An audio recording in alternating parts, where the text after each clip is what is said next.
Welcome viewers to the second lecture of sterilization techniques. In our first lecture on sterilization techniques, we discussed about heat and low temperature to control microbial growth. But there are conditions where we need to handle with agents which are heat labile and we need to sterilize them. Then we need to go for some alternative mechanisms. One of the important such alternative mechanism is filtration. It's just a mechanical method wherein the liquid things which are to be sterilized are passed through the membranes and they are collected in sterile containers.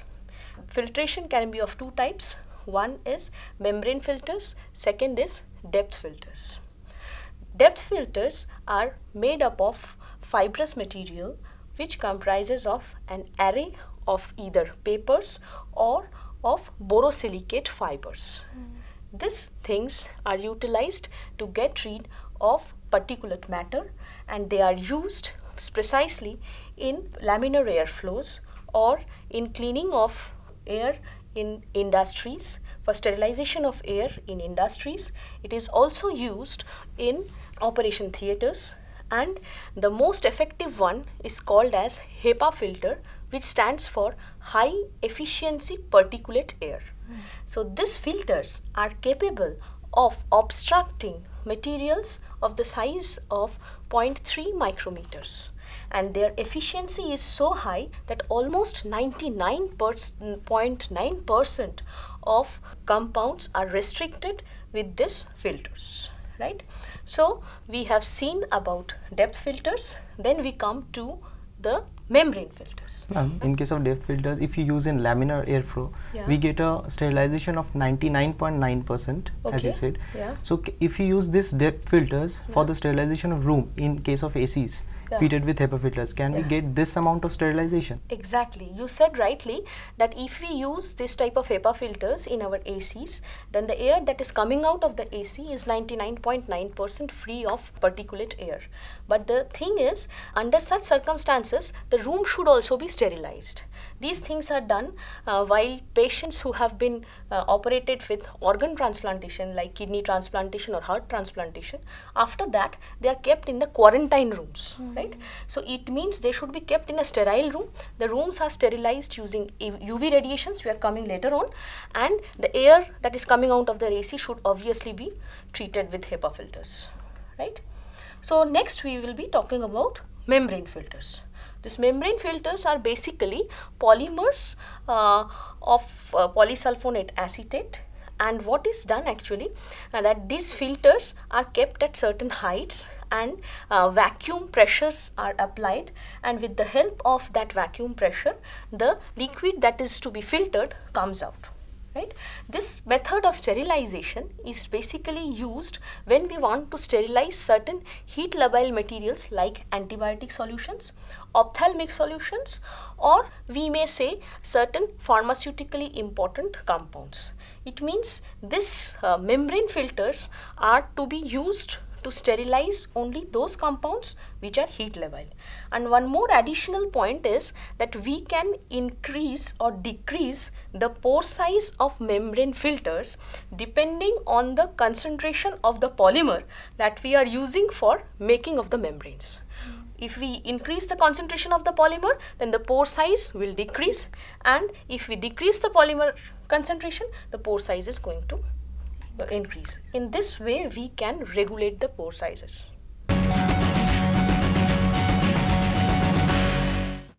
There are certain heat sensitive commodities which cannot be sterilized by filtration. So we need to go for some alternative methods like radiation. Radiation sterilization can again be of two types. One is called non-ionizing radiation, other is called ionizing radiation. Non-ionizing radiation, example is UV light. Ionizing radiation, examples are X-rays and gamma rays. Now coming to non-ionizing radiation or UV rays. UV rays have a broad range of 100 to 400 nanometers, out of which 254 nanometer light is being absorbed by the microbes. What happens that after absorbing this UV light carries on the dimerization of two adjacent thymidine residues in the DNA. Once this two thymine gets dimerized, or they are tagged together, it prevents the replication of the DNA as well as it prevents the transcription of the DNA to RNA. So the two vital processes that keeps a bacteria viable, that is the replication process and the transcription process, are ruptured, as a result of which bacteria dies off. So this is the mode of action of UV light. These UV lights are actually used in laminar airflows, in sterilization of open airs in operation theatres. It has got versatile uses, but one of the limitations of UV light is its low penetrance, as a result of which only the microbes or contaminants which are present onto the top of the surface or on the top of the air are getting sterilized. But the microbes that are residing beneath Earth's surface are unable to be sterilized. So next comes the ionizing radiation. Ionizing radiation comprises of X-rays and gamma rays. What happens there, that there are electromagnetic radiations. They cause the electrons to come out of their outermost shells, and once these electrons are coming out of the outermost shells, they carry on the ionization of the atoms. Because of this ionization of the atoms, what they do, they interact with the water molecules present inside the bacterial cells. And because of this interaction, there is generation of free radicals as hydroxide radicals, hydrogen radicals, and so on. This leads to disruption of the important macromolecules. These radicals not only destroys proteins, it destroys the nucleic acids. So all the vital nutrients or the vital macromolecules of the microbes are getting disrupted. This is the mode of action of a ionizing radiation. These things are used for sterilization in the food processing industries, and it is used in those places wherein UV rays cannot penetrate. These things are being utilized for sterilizing disposable petri dishes, for sterilizing surgical equipments. So in this manner we may say that ionizing radiation is much more effective as compared to the UV radiations, but it has got certain limitations, as the use of ionizing radiation needs very technically sound hands. It needs very high-end instruments to be used. It is used basically for the sterilization of meat, food products, etc. But there are certain suspicions from people that people think that the food quality is getting destroyed, but the answer is no, the food quality is not getting destroyed. So far we have discussed about various physical agents for sterilization purpose. Now we are coming to the use of chemical agents to combat microbes. Unlike physical agents which go for perfect sterilization, these chemical agents actually are not capable of killing the microbes completely. They are specially interested in removal of pathogenic microbes. So the first chemical agent that we will take up is the halogens. We all know that halogens are present in the group 7A of periodic table. All of them have 7 electrons in their outermost shell. It mainly comprises of fluorine, chlorine, bromine, iodine and astatine, out of which chlorine and bromine are used as very good disinfectants. So first of all, we will talk about iodine. Iodine is a very good skin disinfectant, as you have always used tincture of iodine during any wounds. What it is comprising of 2% potassium iodide solution in aqueous ethanol mixture. But there are certain limitations or drawbacks of using this potassium iodide solution, that it has got a pungent smell, it produces certain screen eruptions, and it is very much harmful to the skin. To avoid this, what is done, that an organic compound is tagged along with the iodine that we call as iodophore is used nowadays. What is the function of iodophore? That iodophore comprises not only of iodine, but it also contains a detergent part or an organic part. So this organic part actually helps in loosening the microbe from the surface where it is toughly attached. Once the microbe is loosened from the surface where it is toughly attached, then it becomes easier for the iodine to execute its killing action. Now the question arises that how they execute their killing actions. What they do, they carry on iodinization or oxidation of important proteins present in the microbes. Thereby their enzymatic activity is disrupted. So this is how we have discussed the use of iodine as a disinfectant. Next comes chlorine.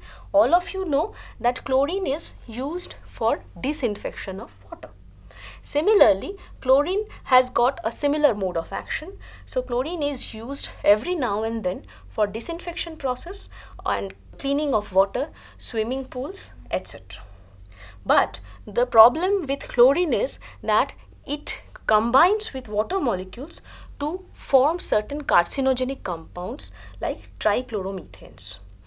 Ma'am, how can this problem be overcome? To overcome this problem, we have started using chloramine T, wherein chlorine is combined with ammonia.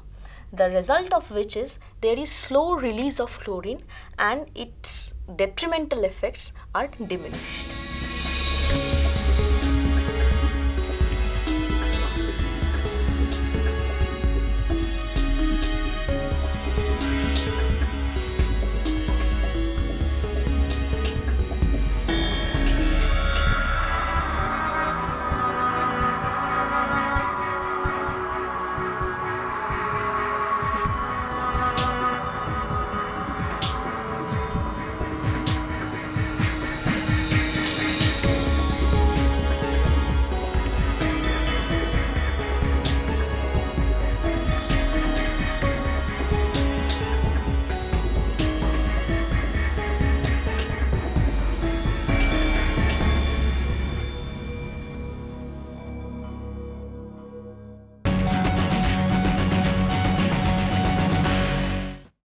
Phenol and its derivatives are also used as chemical disinfectants. We have heard of use of phenol during the time of Lister, but the drawback with phenol is its highly toxic nature. That's why different derivatives of phenol are used nowadays as good disinfectants. Hexyl resorcinol is used commonly in disinfection process. Next we have got bisphenols are also used for the disinfection and antiseptic processes. We do have the use of triclosan, which is a very good antibacterial agent to combat the microbes, is being prominently used.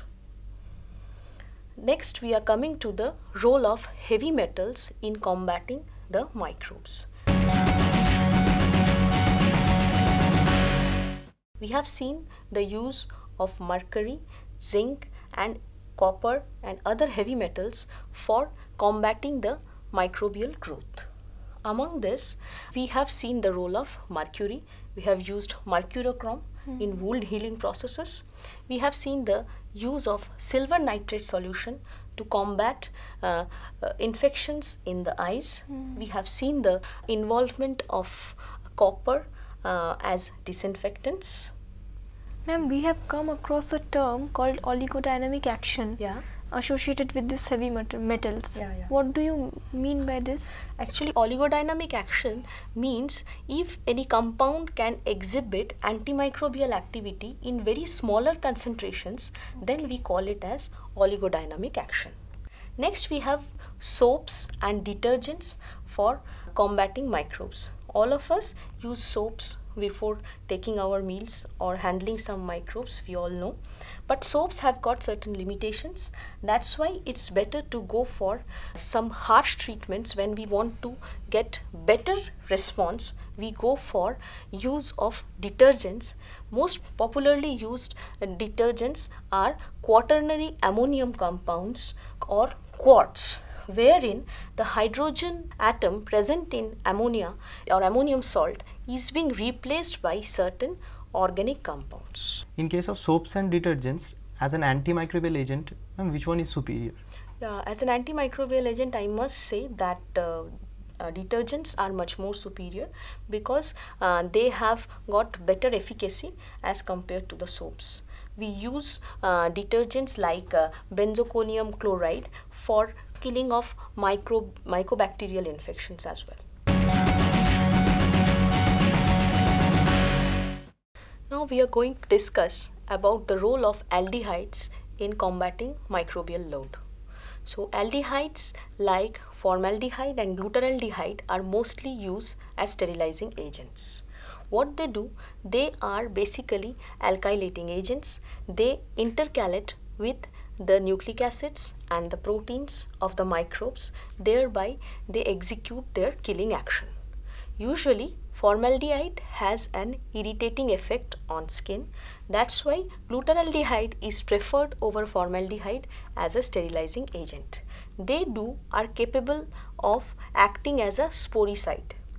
2% solution of glutaraldehyde is used to combat or kill microbes within 10 minutes.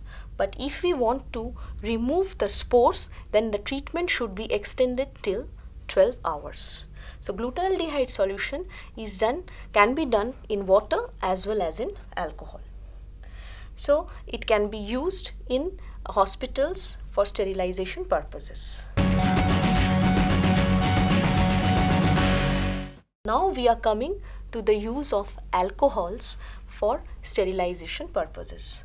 All of us are very much familiar with the use of rectified spirit whenever we go for some injections or blood suction tests.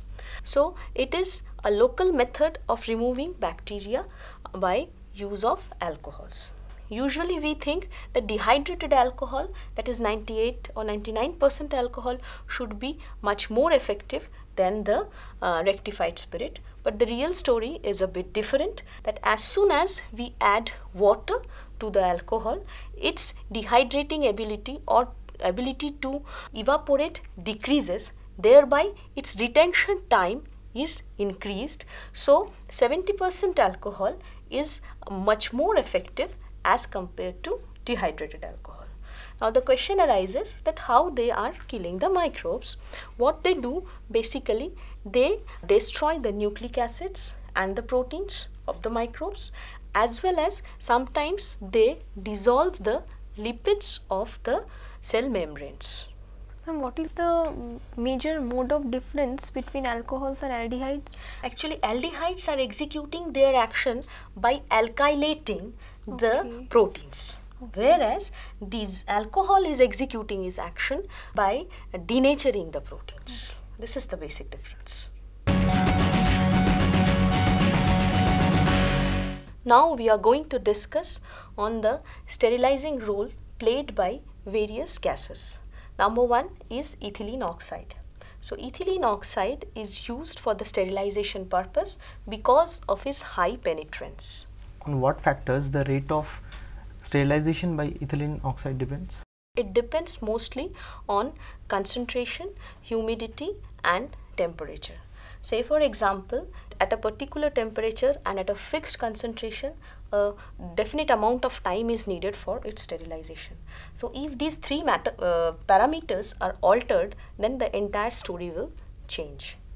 The drawback with ethylene oxides are there. That's why we started working with BPL or beta propionolactone. Right? Beta propionolactone has also got very good penetrance as compared to ethylene oxide.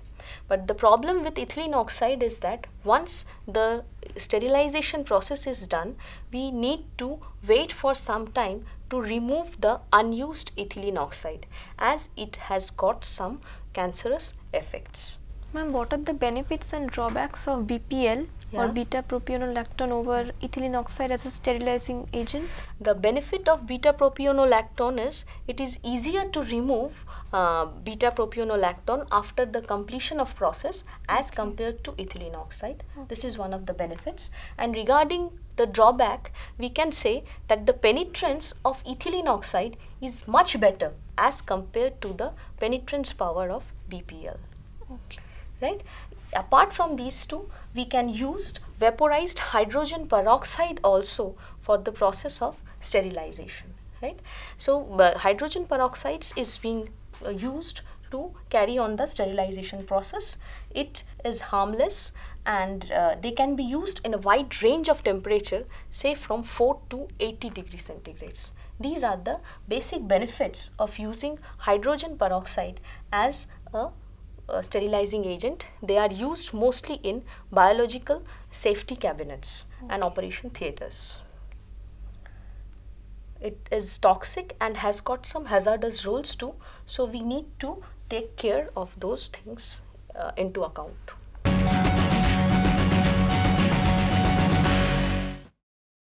Ma'am, how the effectiveness of antiseptics and disinfectants be determined? Yeah, we do have methods for measuring the effectiveness of antiseptics and disinfectants. The popular method is called as phenol coefficient.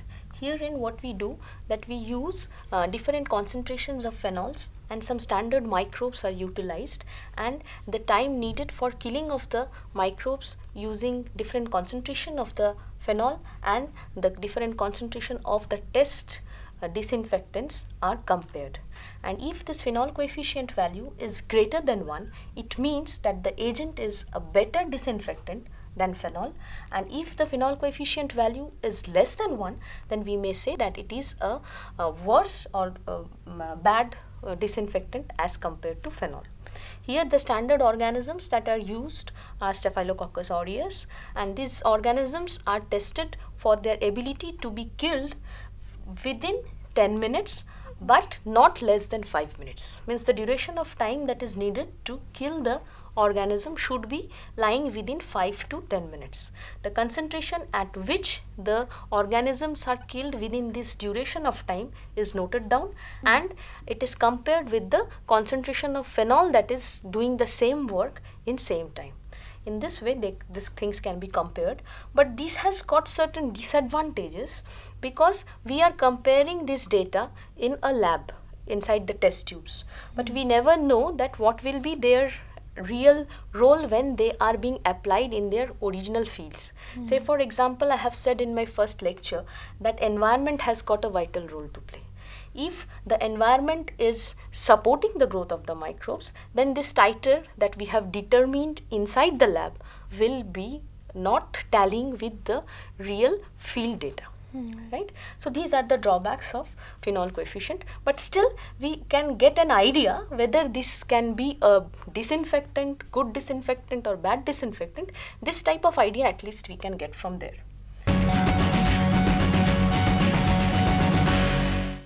So in our lecture on sterilization in techniques, we have gone through different physical agents and different chemical agents and their efficacies, their mode of actions, their capability to kill the microbes.